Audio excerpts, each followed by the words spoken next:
Traditional ecological knowledge is the knowledge of nature and the environment generated by the memories and experiences of generations of indigenous peoples living in harmony with the land. My question is, how does it relate to my culture?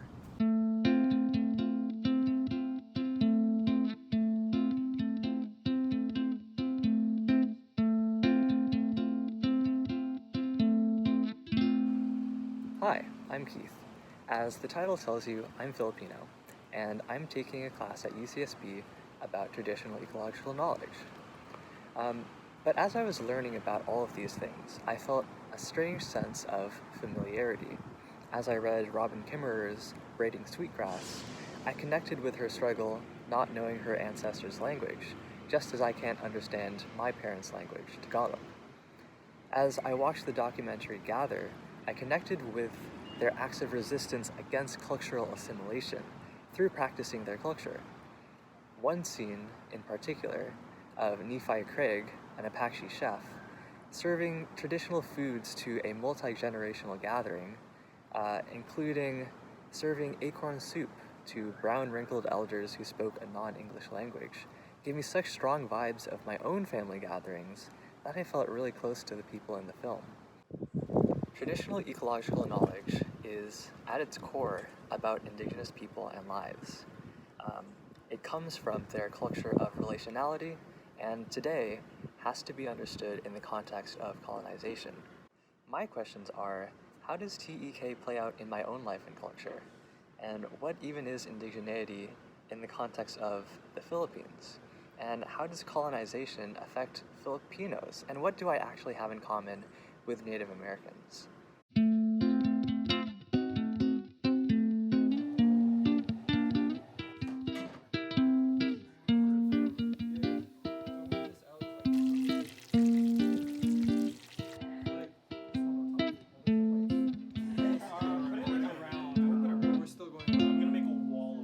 Wait, what's that still?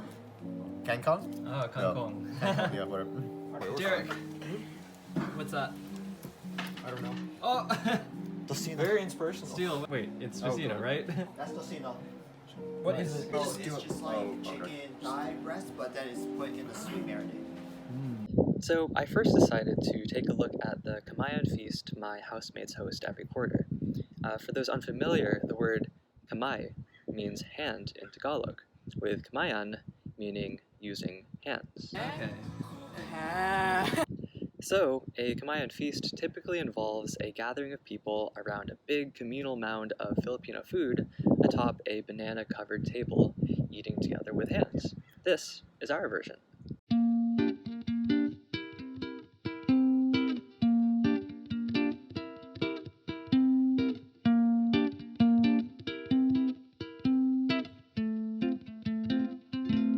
But what does this have to do with TEK?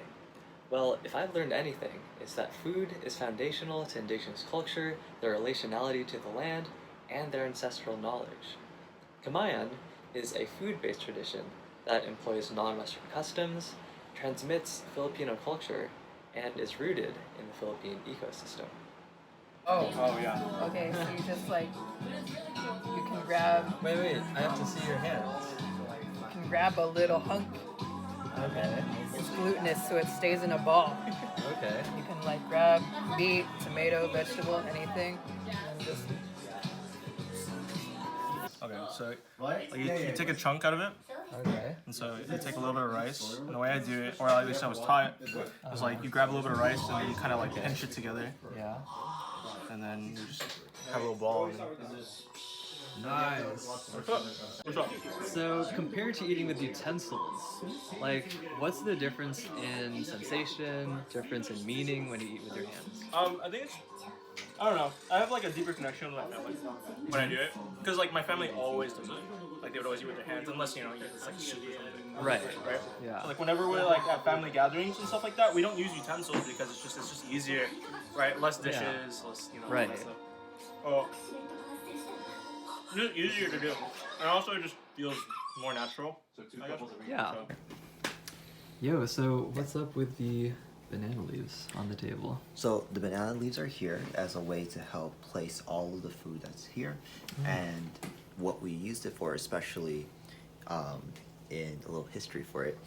In World War II, when these were prominently popular, when they wanted to lay out the food, and they had these big wooden tables, the way that they didn't want to stain the tables, they just put all these banana leaves down there. So U.S. soldiers, usually coming with Filipinos, came together and ate this meal, which is the budol fight. So, the knowledge of eating with our hands, the feeling of connectedness achieved through this practice, and the Philippine origins of the foods and banana leaves together have similar aspects to TEK. The origins of Kamayan interestingly originate in the US occupation of the Philippines during the 20th century.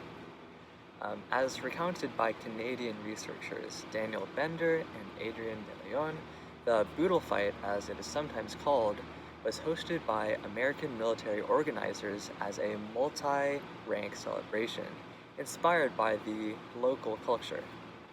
It has since then been transmitted to diasporic restaurants in the US and other places, and now to Filipino-American cultural organizations, where I first learned of it in college.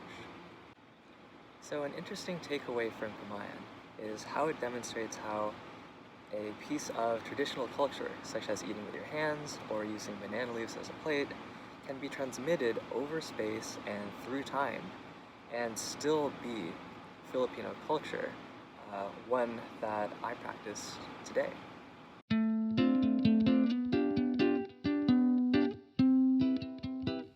So, as I mentioned before, traditional foodways are essential for indigenous people. And this is because of their practice of relationality, which essentially describes the way that they see themselves as connected and in relationship to all beings, which includes nature, plants, animals, and each other. And so through the act of gardening and making food, they're connecting themselves to the land, to each other, and their ancestors. As May Hai, an indigenous educator, once said, seeds are like gifts from the ancestors. And by eating this food and partaking in the practice of gardening, you're receiving knowledge and memories from the people who provided you with those seeds. So I asked my own parents about their experiences with food to see what I could learn about my culture through food. What is your favorite Filipino food that you grew up eating, and why? I grew up in the Philippines. We're 7 brothers and sisters in the house. So I can't really have a favorite food every time. Policy is more you eat what's on the table, and if you're late, you won't have much. But You won't have any left. yeah, but my favorite food would be chicken adobo. In my case, adobo with chicken and pork are bought in an open market where, yeah, it's stinky and you buy them fresh. Like a farmer's market? Yeah, Wet farmers market. We call it wet market. wet market. We have we call them maids that they can cook and help clean the house and Right. all those other chores. So my dad's food experiences appear to be typical of Metro Manila when he was growing up, which I think shows these traces, these signs of this sort of colonial system, in which you have different social classes and the food is centralized. And this can be seen in what, where, and how his food was produced. What about you, Mark? My dad, from the place where he comes from, they have these crabs that would when relatives from there come to visit us in Manila, they would bring these big crabs, and it's not available all the time in Manila. but I would always look forward to these crabs that they would bring when they visit, and it's everyone's, well, not everyone's, but particularly me and my parents likes it. Yeah. Yeah, from where Nana came from, they actually are big on vegetables. Vegetables. Yeah. So what sort of dish would that be like? Like pinakbet? Yes. Yeah, is that the big one? Yeah. Any other ones? Laing? No, laing would be from tatay. So yeah, nanay, when she cooks, she makes it a point that there's vegetable. Maybe that's where I got my style. So she would always incorporate vegetables in the dish. So my mom does most of the cooking in our family, and just by hearing these stories, I could see how her childhood upbringing affects how she cooks today. Like, I've noticed she always gets crabs at like celebration times, and in every meal she really does try to incorporate vegetables into it. So much so that even when I cook for myself, I just kind of like feel bad if I don't have vegetables in my food. A common theme I noticed is the way that foods with positive associations or with a lot of familiarity in childhood become our favorite foods. And so I think this speaks to the way that food attaches itself to memories and experiences and becomes internalized in people. And this allows it to be transmitted throughout such vast changes in space, such as coming from the Philippines to the US, or through time from my parents' childhood to even my own life, and still persist through generations. So I can only imagine how deep traditional ecological knowledge goes in terms of culture and history, and how important it is then to preserve it in the face of cultural assimilation by colonizer societies.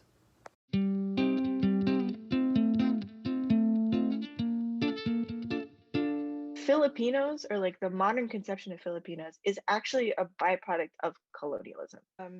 This is Indigenous Dev. tribes that He's a existed Filipino-American there, UCSB but it's not student as who's found an interest in Philippine indigeneity. the modern Filipinos, or when Filipinos started to be called Filipinos, was after the Spanish had come to the Philippines, and it was the children of the Spanish that were born in the Philippines and then received a Spanish education. Those were labeled as Filipinos. So, as Dev mentioned, the Philippines has a long and involved history of colonization by other nations. So when studying American indigeneity, which has this dichotomy between indigenous peoples and then the settler colonists who came after, one can see how a Filipino American such as myself might compare themselves to Native Americans. It would be incorrect to equate our experience, like as diasporic Filipinos, to indigenous Filipinos. And I guess the question is like, what is indigeneity in the Philippines specifically? Well, there is actually a bunch of different indigenous peoples. They use like the capital I indigenous because it's like a political identity. So indigenous Filipinos are those groups that were not initially colonized by Spain and maintained their traditional lifeways and culture. However, unlike in the history of the United States, where indigenous people were annihilated and removed, in the Philippines, the colonial government subjugated indigenous people. One of the biggest struggles that they're facing right now is that President Duterte has been trying to basically get rid of their schools. And the colonial systems, values, and structures still exist in the Philippines today, such as issues affecting the Lumad peoples in the Philippines. The thing about the Lumad tribes, there's several. Their schooling is very, very important to them. A lot of it has to do with like agriculture, um, the idea of like the ancestral knowledge of like how to take care of the land. Okay. Um, that is a huge part of um, Lumad culture. I believe like almost like 126 Lumad schools were um, destroyed or like um, no longer allowed to be around because of Duterte's efforts to get rid of them. So Dev and I continue to have a great conversation about a number of important topics on Philippine indigeneity. However, with regards to the questions I posed at the beginning of this video, an important takeaway I got from this conversation is that I am not indigenous, and my relatives in the Philippines are privileged by a dominant society that perpetuates colonial structures. However, by recognizing and learning about the colonialism as well as the indigeneity in our history and in our culture, Filipino Americans like me can work to decolonize and find solidarity with indigenous struggles in the Philippines and around the world.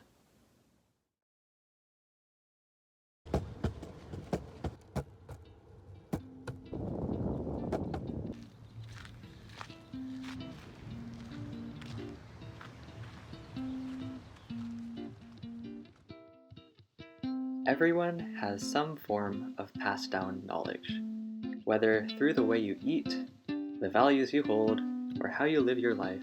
Your history contributes to who you are. Know your own history and tell your story. Listen to and amplify the stories of those who are silenced, tending to relationships along the way. The fight against colonialism is hard, but being in community with all animate beings, past, present, and future, will ease the burden and unite through universal joy.